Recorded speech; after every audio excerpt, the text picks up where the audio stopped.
In the Zoom meeting. Yeah, I pay obeisance to Sri Krishna and Srila Prabhupada. Om Namo Bhagavate Vasudevaya. Om Namo Bhagavate Vasudevaya. Om Namo Bhagavate Vasudevaya. Narayanam Namaskritya Naram Chaiva Narottamam Devim Saraswatim Vyasam Tato Jayam Udarayat. नष्टप्रायेषु अभद्रेषु नित्यं भागवत सेवया भागवत्योत्तमश्लोके भक्तिर्भवति नास्तिकीम्. Today I am reading chapter 29, talks between Narada and King Prachinabari, and sloka number 23, I think. Yeah, 23.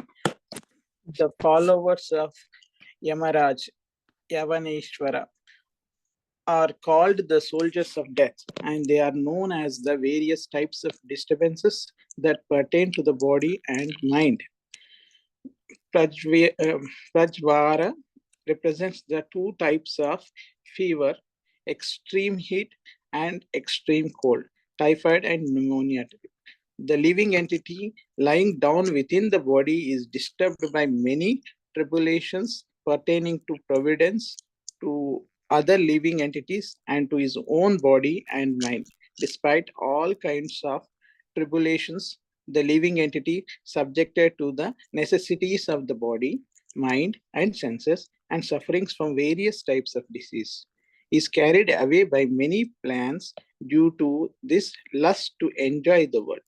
Although transcendental to this material existence, the living entity, out of ignorance, accepts all these material miseries under the pretext of false egoism, brackets I and mine. In this way, he lives for 100 years within this body. Text 26 to 27. The living entities by nature has minute independence to choose his own good or bad fortune. But when he forgets his supreme master, the personality of Godhead, he gives himself up to onto the modes of material nature. Being influenced by the modes of material nature, he identifies himself with the body and, for the interest of the body, becomes attached to various activities. Sometimes he is under the influence of mode of ignorance, sometimes mode of passion, and sometimes the mode of goodness. The living entity thus gets different types of bodies under the modes of material nature. Text 28. Those who are situated in the mode of goodness act piously according to the Vedic injunctions. Thus, they are elevated to the higher planetary systems where the demigods live. Those who are influenced by the mode of passion engage in various types of productive activities in the planetary systems where the living beings live. Similarly, those influenced by a mode of darkness are subjected to various types of misery and live in the animal kingdom. Text 29. Covered by the mode of ignorance, in material nature, the living entity is sometimes a male, sometimes a female, sometimes a enunch, sometimes a human being, sometimes a demigod, sometimes a bird, animal, and so on. In this way, he is wandering within the material world. His acceptance of different types of bodies is brought about by his activities under the influence of mode of nature. Text 30 to 31. The living entity is exactly like a dog who, overcome with hunger, goes from door to door for some food. According to his destiny, he sometimes receives punishment and is driven out, and at other times receives a little food to eat. Similarly, the living entity, being influenced by so many desires, wandering in different species of life according to the destiny, sometimes he is high and sometimes he is low. Sometimes he goes to the heavenly planets, sometimes to hell, sometimes to middle planets, and so on. Text 32. The living entities are trying to counteract different miserable conditions pertaining to the providence and other living entities are the body and mind. Still, they must remain conditioned by the laws of nature, despite all attempts to counter these laws. I think last sloka 33. A man may carry a burden on his head, and when he feels it to be too heavy, he sometimes gives relief to his head by putting the burden on his shoulder. In this way, he tries to relieve himself of the burden. However, whatever process he devises to contract the burden does nothing more than put the some burden from one place to another. Thank you for giving this opportunity. All the glories to Sri Prabhupada and all the assembled devotees. Thank you. Thank you. Sundaracala Prabhuji, please take over the call, Prabhuji. Hare Krishna. Hare Krishna Mataji. Please accept my humble obeisances. Sure. Thank you, Mataji. Thank you, Kiran Prabhu, for reading today's translations. We'll start with brief prayers. Om Ajnanatamiraandhasya Jnananjana Shalakaya Chakshurunmilitam Yena Tasmai Shri Gurave Namaha. Shri Chaitanya Manobhishtam Sthapitam Yena Bhutale Swayam Rupa Katamahyam Dadati Swapadantikamante Vandeham Shri Guru Shri Yutapadakam Shri Gurun Vaishnavamsya Shri Rupam Sagrajatam Sahagana Raghunathan Vitam Tam Sajivam Sadvaitam Savadutam Parijana Sahitam Krishna Chaitanya Vadeva Shri Radha Krishna Padan Sahagana Lalita Shri Vishakhanvitamsya He Krishna Karuna Sindho Dinabandho Jagatpate Gopesha Gopika Kanta Radha Kanta Namostate Tapta Kanchana Gaurangi Radhe Vrindavaneshwari Vrishabhanusute Devi Pranamami Haripere Jai Shri Krishna Chaitanya Prabhu Nityananda Shri Advaita Gadadhara Shri Vasadi Gaur Bhakta Vrinda Hare Krishna Krishna Krishna Hare Hare Hare Ram Ram Ram Hare Hare. So we're discussing chapter 29.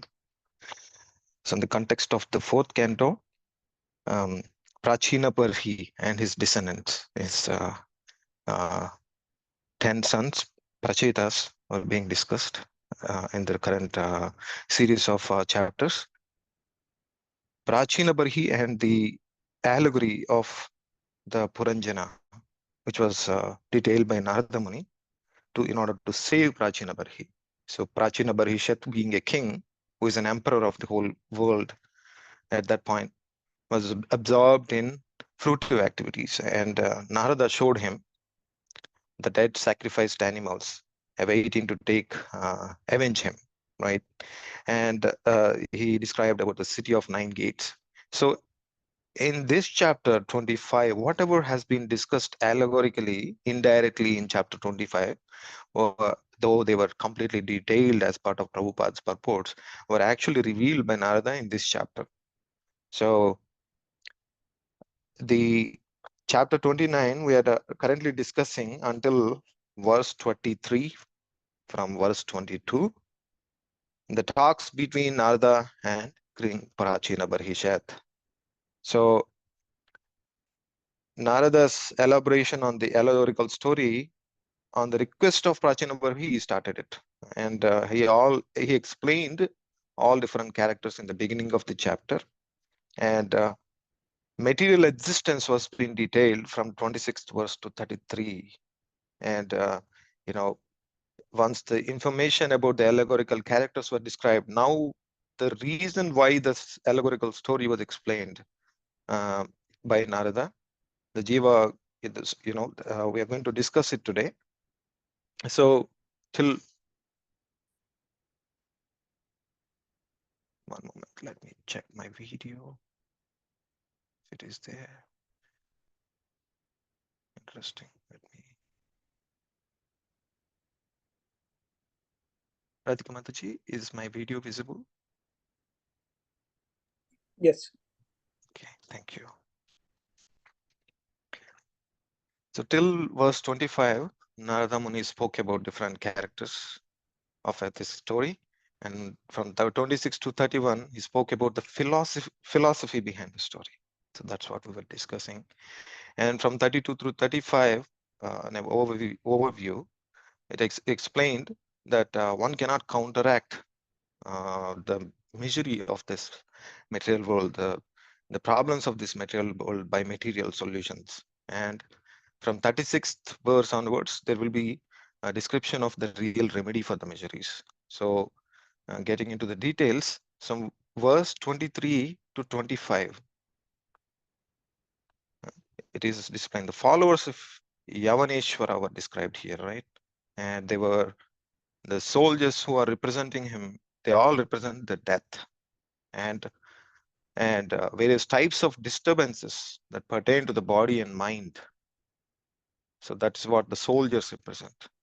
And Prajvara, the elder brother of Yavaneshwara, represents the two types of fever. What is that fever? Extreme heat and extreme cold, typhoid and pneumonia. The living entity lying down within the body is disturbed by many tribulations pertaining with the providence. And the other living entities and to his own body and mind. So these are the three different kinds of disturbances caused by other living entities, by his own body, and by other living entities, and even by the uh, external factors like disturbances caused by the higher administrative devatas, right? That is also is their natural disturbances, natural disasters. So despite all these kinds of tribulations, the living entity is subjected to the necessities of the body, mind, and senses.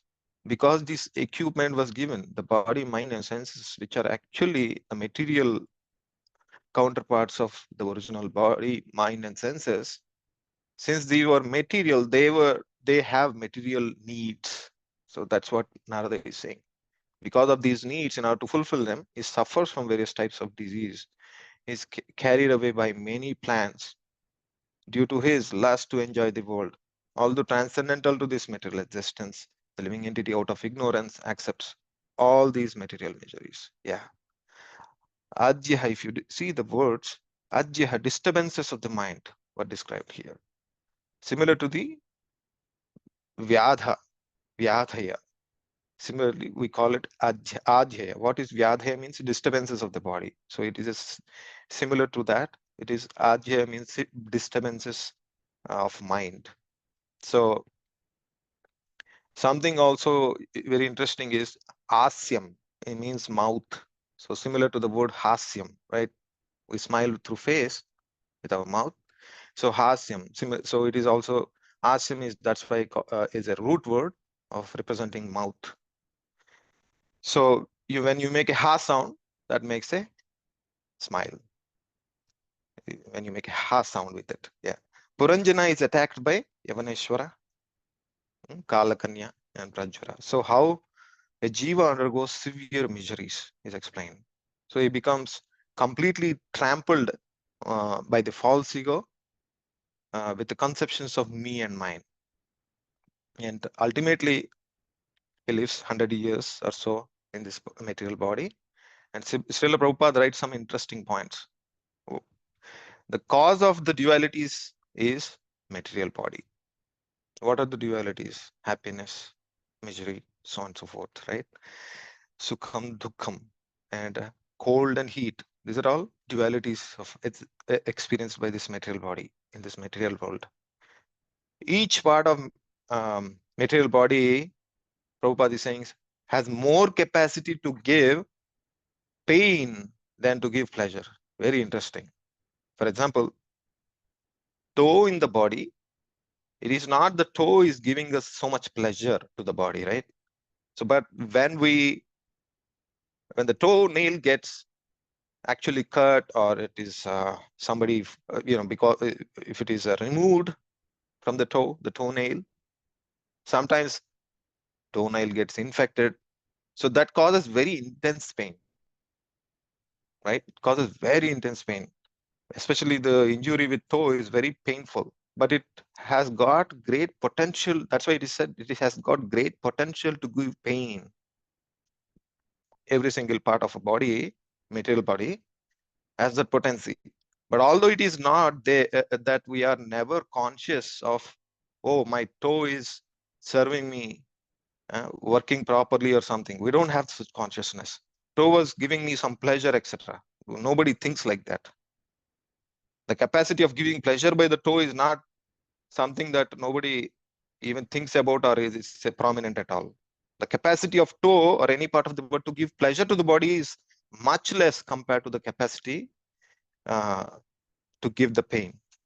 So Srila Prabhupada explains there are different enemies of the jiva.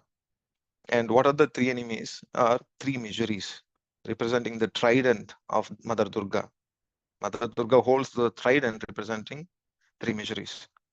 Adhyatmika, Adi Bhautika, Adi Daivika. Adhyatmika, right?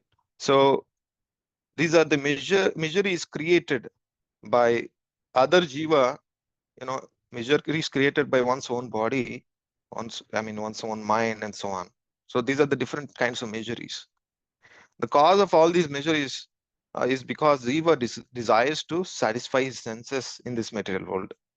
In his endeavor to satisfy his senses, jiva is experiencing these, Adi Daivika, Adi Bhautika, Adhyatmika miseries.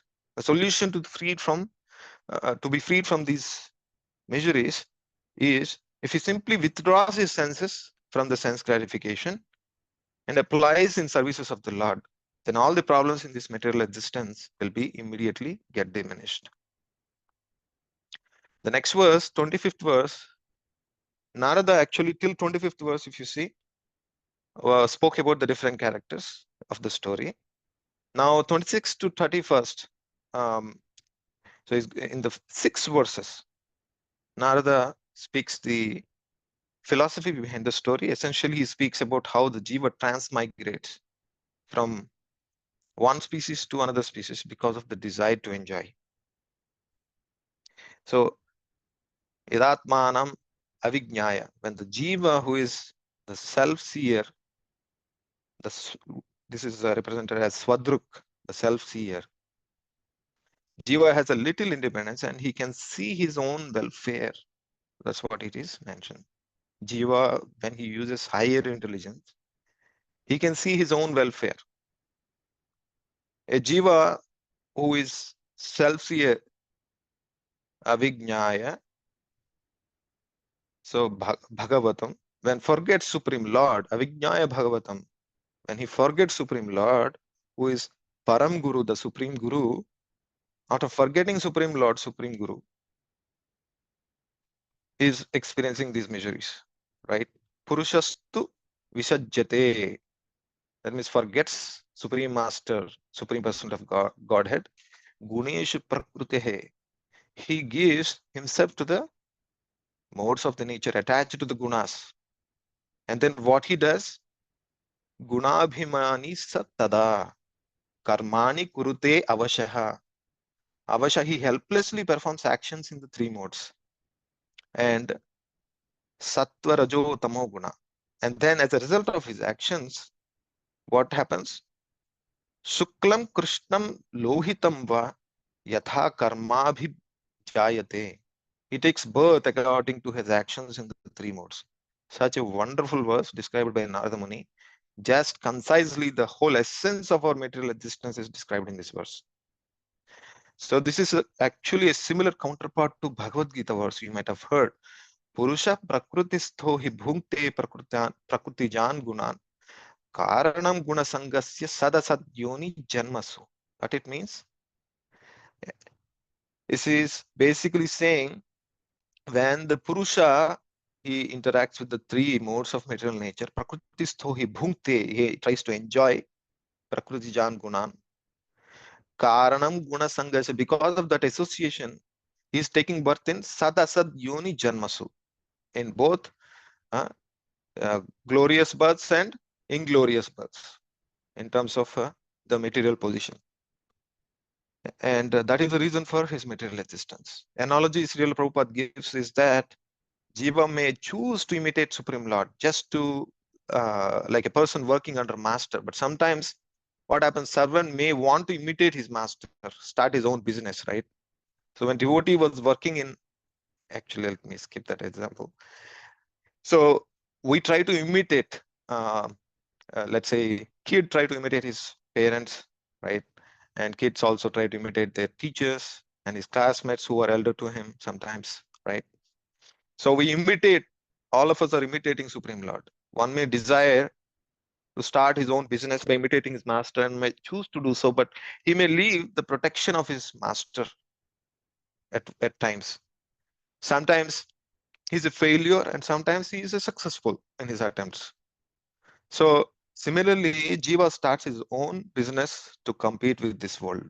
The point here is that um, when a person is trying to create competitive examination, right? So for example, SAT exam in right here domestically, we have SAT exam. It's very competitive. So many people, kids attempt it, right? There's huge competition and the number of entries into the college, into good colleges is limited, but the number of aspirants, the J2E back in India, we have J2EE, NIT, MSET, and so on, right? Such exams, there are hundreds of thousands of people who attempt those exams, right? They undergo severe anxiety, who take those exams, and this is something similar to imitating the Supreme Lord. Actually, I'll explain what I meant. Usually in the entrance exam, you may have to compete with 100,000 or 500,000 people, maybe 1 million people, or maybe 2 million people, something like that. But in the attempt to imitating Supreme Lord, you actually have infinite number of competitors because all the jivas are trying to be imitating Supreme Lord, trying to lord it over master. How? Let's say I want to become a millionaire. Somebody wants to become a billionaire. Somebody wants to become the richer than that person. Somebody even tries to become richer than even that person. So this is endless. There are infinite number of people, such people, who compete for such things in this material world. Imagine this competition. The ordinary exam where 5 lakh competitors, right? You have to work so hard, but in this competition, you never become Supreme Lord, but still there are infinite number of such competitors. So that's the difficult situation here. So Srila Prabhupada there mentioning that's why many competitors trying to attain Lord's position, but becoming like a Lord as rich as him is not at all possible. So material bondage is caused by such deviation from service of the Lord and attempt to imitate him, and no one can become equal to the Lord or greater than him. For that, Narada Muni is saying in the next verse, 28th verse, those who are situated in the mode of goodness, right, act piously according to the Vedic injunctions. Thus, they are elevated to the higher planetary systems where the demigods live. Those who are influenced by the mode of passion engage in the various types of productive activities in the planetary systems where the human beings live. Similarly, those who are influenced by the mode of darkness are subjected to various types of misery, live in this animal kingdom. Right? And the Bhagavad Gita verse counterpart for this is Urdhvam gachanti sattasta madhye tishtanti rajasa jaganya guna vrittisya ado gachanti tamasa. So Krishna said, destination of people in 3 modes. Who are in the mode of goodness, they go to the upper realms. Who are in the madhye tishtanti rajasa, who is in the rajasic mode, they live and dwell within this earthly realm. Jaganya gunavrittisya adogachanti tamasa. That means somebody who has tamasic nature, they tend to travel downwards into Atala, Vitala, Sutala, those kind of planets, which are lower planets below the earthly realm. So Srila Prabhupada writes interesting purport here in regards to mode of ignorance. He says, at the present moment, human society is overly influenced by the mode of passion, overly influenced. And consequently, people become engaged in working in big companies, big factories. They forget how distressful it is and to live in such places, to work in such places, with severe stress levels. Those who utilize energies of a worker are called capitalists. Those who utilize such workers is called capitalist. Those who perform such work is called laborer. In actuality, there are both. These both are capitalists. Both laborers and capitalists, both are capitalists considered. Why? The workers are in the mode of passion and ignorance. The result is that there is always distressful situation. Um, eh, However, both are working for some gain, capital gain. That's why. It's an unfortunate situation because most devotees also need to work hard in industries and different MNCs, big small companies, right? So Srila Prabhupada is saying the factory is in the mode of Rajoguna. In one of the purports of second canto, and where he actually Srila Prabhupada's purports in Bhagavatam, Srimad Bhagavatam, they bring out sharp reality of this world. And when we know this sharp reality of this world by reading through the Shastra, it really sobers down a person. It sobers down a person actually. In one place, Srila Prabhupada says manufacturing of necessities of life within quotas. That means manufacturing so-called necessities of life in factories and so on are excessively prominent in the age of Kali.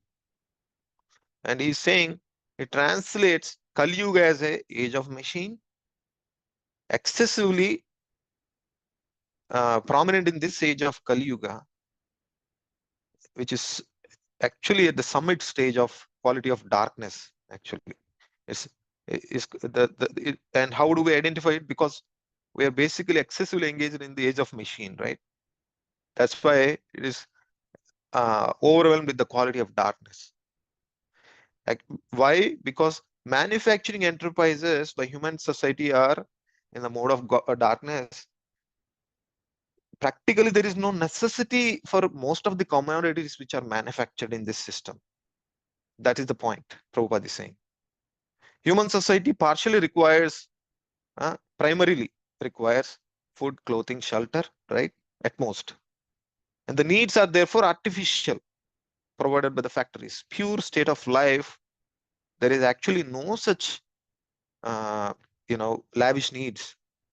Such increasing the artificial needs and standard of material civilization are advancing economic development of human society. The sort of engagement in the darkness at the cost of without knowledge.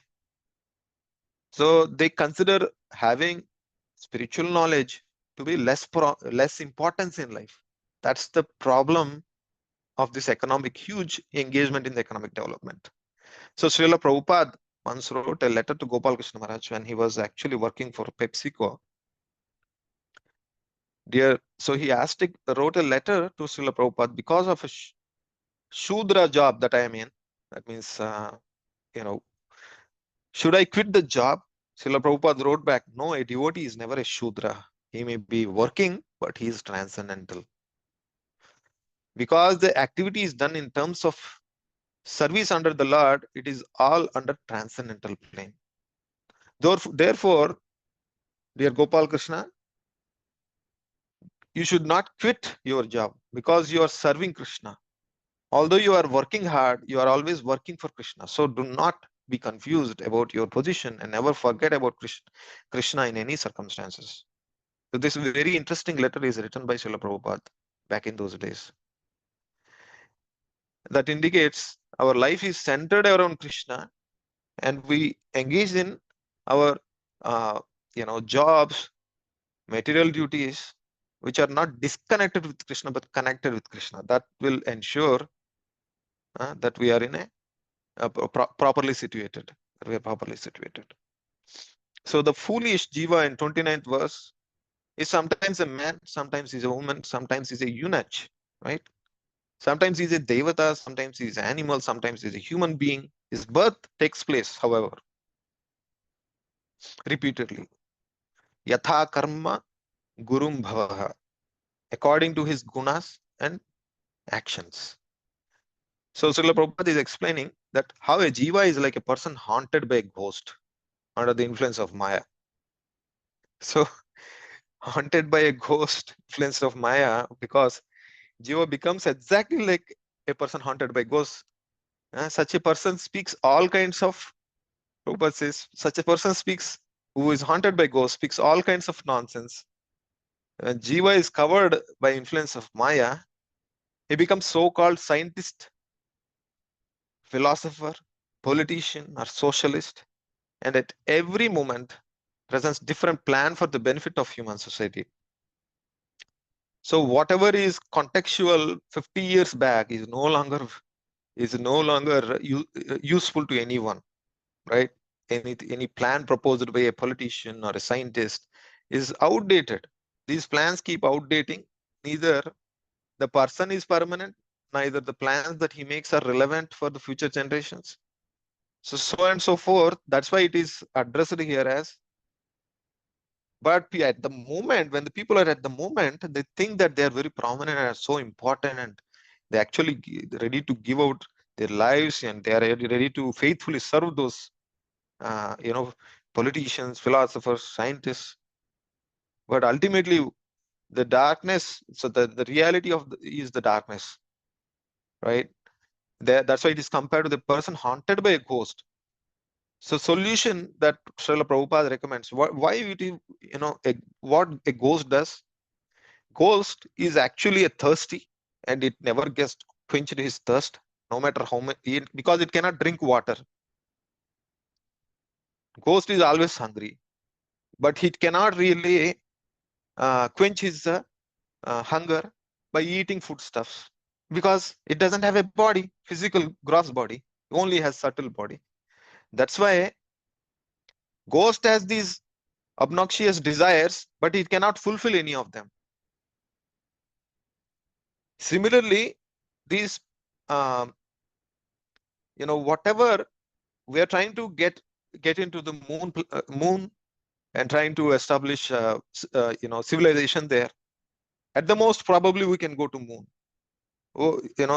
But traveling to a different parts of, celestial bodies within this universe and starting a civilization there is the aim and dream of so many scientists. But that is compared to the ghost, because it will never get fulfilled. Rather, they go through these anxieties and false hope. So that's why it is compared like that. So if you see, Krishna grants liberation from clutches of Maya when he prays to the Lord, the jiva, when he prays to the Lord to engage in his service, right? Ruteartham yat pratiyeta na pratiyeta chatmani tadvidyad atmano mayam yatha bhaso yatha tamaha. O Brahma, Supreme Lord is saying in Chatushloki of Srimad Bhagavatam, whatever appears to be of any value, if it is without relation to be, it has no reality. Know it as my illusory energy. Know it as my illusory energy. The reflection which appears to be in the darkness. So Srila Prabhupada mentions 7 steps in the purport about progress of Jiva. This is the actual progress of Jiva, not the material progress. Not just that. We parallelly need material progress at the cost of these important 7 steps. What are those important 7 steps, dear devotees? First one, contact with the Guru. Number 2, understand his constitutional position. Number 3, he becomes disgusted with this material existence, repeatedly taking birth, undergoing this, undergoing diseases, etc. Number 4, he regrets his past experience in this material existence. He regrets and purifies. Actually, this regret purifies the jiva. That is the next step. And 6th point is, as the result of purification, jiva prays to the Lord. Until purification happens, the desire to pray to the Lord, having dependency on the Lord will never arise because of the false pride of jiva, false independence of jiva. Finally, he repeatedly want to die and take birth, but he never would like to take help from the Lord. That is the irony. Finally, Krishna grants liberation from Maya. That is the actual progress of jiva. Now in 30 and 31, verse, Narada Muni gives example to explain the previous verse. Narada Muni is explaining that the same concept of Jiva actually takes different bodies by the force of fate. He attains happiness, distresses in those births. Dina is used, the word Dina is used to exclude the dog belonging to the king.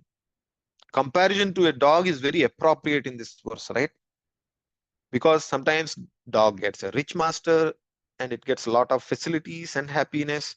Sometimes dog without a master, without any food on the street. So finally, Srila Prabhupada says, best solution is to become Krishna's dog or to become a Vaishnava's dog. In the material world, dog is sometimes elevated and sometimes on street. But in spiritual world, Krishna's dog is perpetually happy. Therefore, Bhaktivinoda Thakur sang, Vaishnavera Thakura, Tumara Kukura, Boliya Jane. So Kukura means dog. One should engage in the service of Vaishnava and try to please him in every respect. Unless he does so, he does not make any spiritual advancement. Apart from the spiritual advancement, if one does not develop his qualities in goodness, he cannot the higher planetary system. So Srila Prabhupada recommends importance of developing Sattva Guna. In 32nd verse, actually it's a very big one in terms of the essence. Even if there is a remedy, so here the remedy is being discussed for these problems which were discussed in the earlier verses. There is no cessation of even one jiva's miseries caused by fate. Even if there is a remedy, material remedy for problems, so let's say I get old, I can probably apply some cosmetics, take some, some supplements, try to slow down getting old, so and so forth attempts. Even if there is a remedy, there is no cessation. I will never get stop. The progress of getting old will continue. It will never cease. There is no cessation of even one of the jiva's misery caused by fate or other beings, his own body and mind. Dukkeshu ekatarena pi daiva bhutatma hetushu. And what are those miseries which are described here? Three miseries, as we discussed: Adhyatmika, Adidaivika, and Bhadibhautika kleshas. So jivasya na vivachchedah syat tat pratikriya. Pratikriya is the remedy. So suppose there is a remedy for overcoming miseries. If he deeply sees there is no complete relief, even one of the jiva's miseries, even for one of them, caused by other living entities, caused by other supernatural forces, or by his own body or mind. Sometimes one may argue actually, a foolish dog gets beaten by somebody, but an intelligent man in this analogy is irrelevant, because intelligent man does not do such activity to cause suffering. He will never act like a dog, right? That's what people argue. Because the intelligent man, he got remedies, getting relief from suffering. As a counter argument, they might say. So Narada Muni is saying that actually there is no separation from even one of these three types of miseries. Not even separation at any moment. Even if there is a remedy for such sufferings, that remedy also turn out to be a cause of such suffering. So essential point, Srila Prabhupada is saying that any material solution always leads to greater problem. And tasyaiva heto prayateta kovido na labhyate yad brahmatam uparyadah tallabhyate dukkavad yadanya sukham kalena sarvatra gabhira ramhasa. In that Srimad Bhagavatam verse, those who are actually intelligent, philosophically inclined, should endeavor only for that purposeful end which is not obtained even by wandering from topmost planet down to the lowest planet. Something that is very rare. Actually, happiness derived from sense enjoyment is, as far as it is concerned, it is automatically obtained in the course of time. This verse is saying. Tallabhyate dukkavadyadanyaha. That means it is obtained in the course of time by anyone. Just like distress. Happiness is naturally obtained. You don't have to endeavor for it. Therefore, Srila Prabhupada says that one should not waste time in improving material conditions repeatedly. Process of improvement means accepting another measurable situation. However, if you endeavor to improve Krishna consciousness, However, if you endeavor to improve Krishna consciousness, distresses of the material life will disappear without extraneous endeavor. The key is improving the Krishna consciousness will address the issues, not the other way around.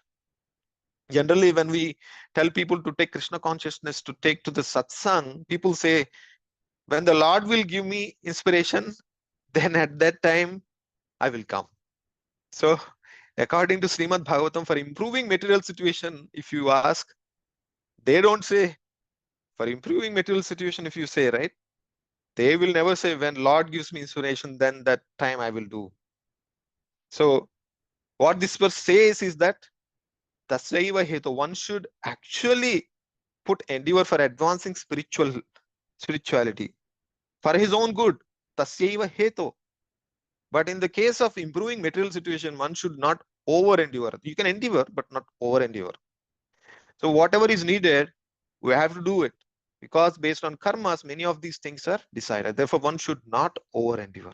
In this verse, example given in this is, suppose in your leg there, our leg gets stuck when we're walking on a fresh asphalt road. Tar gets stuck on our feet.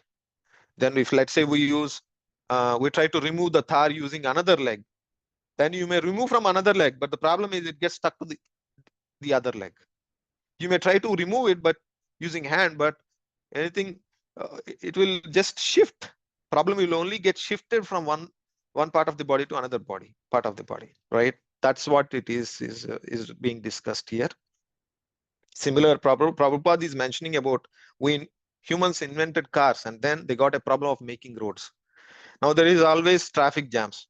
So the shortage of petroleum also started. Pollution also is another problem. Breathing problem. In that sense, one problem actually leads to one solution, and that solution leads to another problem. So that's what it is essentially. Narada Muni gives example of same thing so far in the next verse. Material solution, it only changes from one problem into another problem, shifting the burden from head to the shoulder. That is the analogy explained. Shifting the burden from head to shoulder. There's an old woman who she gets a darshan of the Lord because she prays ardently, I could not lift this heavy burden on my head. Please help me out. The Lord puts a burden on her head and goes. She again calls and asks, can you please move this to my shoulder because it's paining. The Lord does so and he will not appear again. Instead of asking for a permanent solution for these problems, this foolish lady, what she did is she's shifting problems from one part of body to another body. That's what is the material solution is all about. That's all for today's discussion, dear devotees. Hare Krishna. Thank you so much for your patience. If you have any, if I have misspoke anything, kindly please forgive me and also let me know if I can, if anything that I need to correct. Thank you. Hare Krishna. Thank you so much, Prabhuji. Very, very, very beautiful points. Hare Thank you Krishna. to all dear devotees. Thank you for joining. Hare Krishna. Srimad Bhagavatam ki Hare jai. Krishna. Thank you. Chilo Prabhupada ki jai.